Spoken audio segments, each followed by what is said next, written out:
You are listening to Podolsky come to you to talk haunted Vermont. However, in this season, we're going to take a look at some very interesting folklore, urban legends, and some true crime. So, stay tuned and get your spooks on.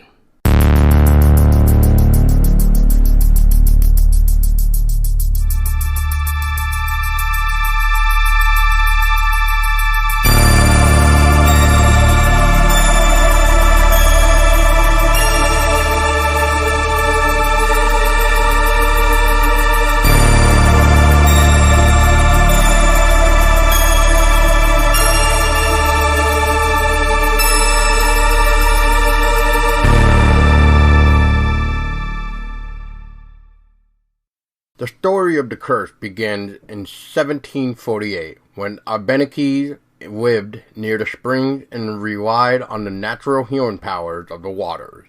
When a soldier was wounded in the French and Indian War, his Abenaki companions brought him to Brunswick Springs.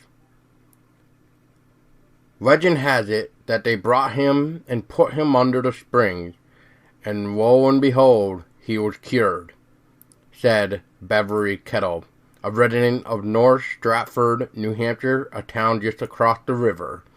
Kettle's father, Henry Savage, built the last hotel that fell victim to fire. Not only does the curse seem to be true, but the springs itself was also called the eighth wonder of the world from Ripley's Believe It or Not, due to the belief that the springs from the same source was able to be split into 6 unique mineral waters. Some of the splitting of this new mineral waters included iron, calcium, magnesium, sulfur, bromide. The soldiers supposedly returned to the springs after the war to bottle and sell the water, and Abenakis objected to the sale of something natural. In the struggle that ensued, legend has it that an Abenaki man and baby were killed. The child's mother, a sorceress, is said to have cursed the spring, and I quote, "Indians said anyone who tried to profit from the springs would fail," said Brendan Whittaker, a Brunswick resident and chairman of the town select board. He said the fires were caused either by, quote, that curse, someone with a grudge, or accident, unquote. There has been numerous buildings that have tried to withstand the Brunswick curse. However, each one that was built has fallen victim to random fires. As stories of healing continued to spread, the area began to look like a gold mine at a time when mineral waters were used frequently by the upper classes in Europe. Kettle said the first house was built on the hill above the springs in 1832. The first hotel, called the Brunswick Spring House, followed in 1860. An early hotel brochure burst the medicine waters of the Great Spirit, and 60 guest chambers piped with the water from Brunswick Spring. The hotel stayed in business for several years. From the hotel on the crest of a hill, the view included the Connecticut River, the Green Mountains of Vermont, New Hampshire's White Mountains, and Silver Lake, on which some say they have seen the ghost of the sorceress. Others say the lake is bottomless. In the 19th century, people would apparently take the train to North Stratford, New Hampshire, and then a horse and a buggy into the springs, to the healing waters as they called them, Whittaker says.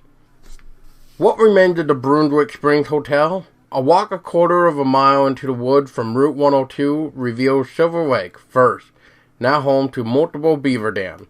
Deer tracks cover the area after a recent snow.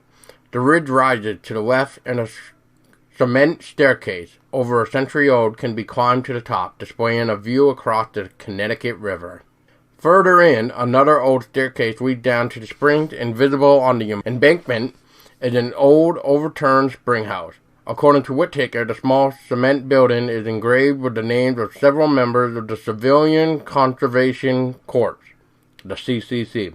The land around the springs served as a CCC site after the last fire in 1931. If any enterprising businessman today ignored the curse and still wanted to develop the land, he could not. The Abenaki people now own the land, and curse or not, it will never see development. The Abenakis in Swanton formed a non-profit organization 10 or 12 years ago called Wubanaki, Inc. Whittaker says they bought the land because it originally is a sacred spot for them. Wubanaki, Inc. then sold the right to develop the land through an easement to the Vermont Land Trust on October 22nd. A conservation easement is the right to develop land, says Kathleen Odell of the Vermont Land Trust. It says that you can't add more buildings to the land or have other business operations besides those that already exist. As a land trust, we legally say that, and that land can't be developed again.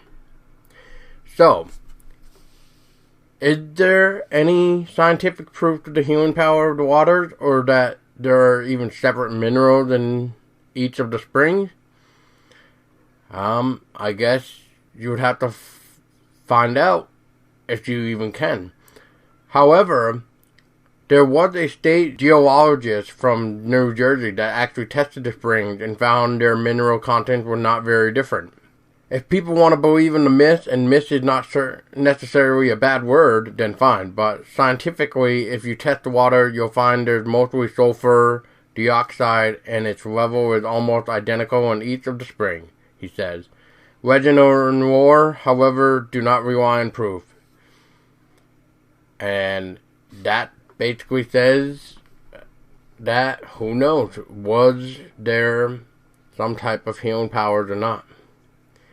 And I guess the only way to really know is by finding out for yourself if you had permission or have permission from the Indian tribe to be healed by the power of the Brunswick Springs.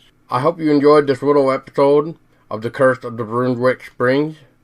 Remember to like, comment, and subscribe for more. Also, make sure you check out the entire article below.